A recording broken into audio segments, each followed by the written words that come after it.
It has the largest oil reserves in the world, but during President Maduro's time in office, Venezuela's economy has collapsed. The cost of living has soared, with prices doubling every 19 days. 3 million people have fled, most of them since 2015. The United States accuses Mr. Maduro's government of human rights violations and corruption and has called on him to step down. But today, in an exclusive interview with the BBC, Mr. Maduro accused the US of waging a political war on the country, calling Donald Trump a white supremacist. He was speaking to our international correspondent, Ola Guerin. Hola. President Maduro, very nice to see you. Thank you for having us. An opulent setting for an embattled leader. Nicolas Maduro still occupies Venezuela's presidential palace. A short drive away, many of his people are going hungry, but he's still refusing US aid, sitting just across the border in Colombia.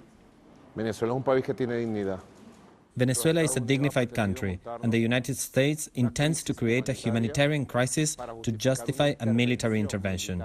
That's part of this show. You say the humanitarian aid is a show, President, but are you actually saying that the hunger is a show? Because we have seen it with our own eyes. We have actually seen people reaching into the garbage with their hands to find food to eat. Are you honestly saying there is no hunger in Venezuela? Yo le digo que ustedes han montado un estereotipo en la BBC de Londres. The BBC in London has created a stereotype, and the American media also, of a Venezuela that doesn't exist.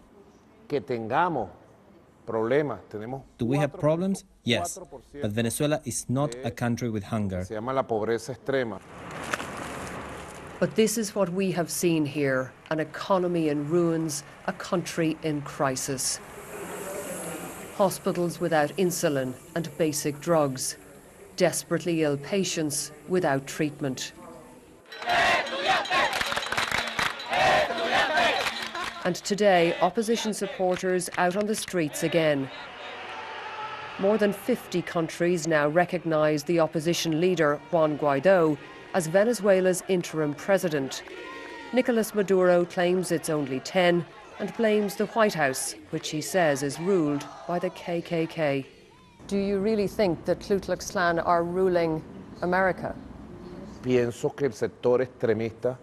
I believe that the white supremacists of the Ku Klux Klan lead the United States.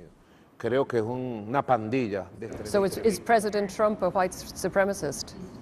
Lo es.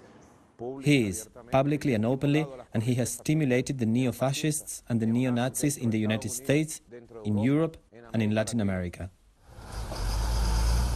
Far from the comfort of the presidential palace, trucks of desperately needed aid are stuck across the border in Colombia, blocked by Venezuelan troops. Nicolas Maduro says if Washington makes any attempt to bring it across, he'll have no option but to fight. Ola Guerin, BBC News, Caracas.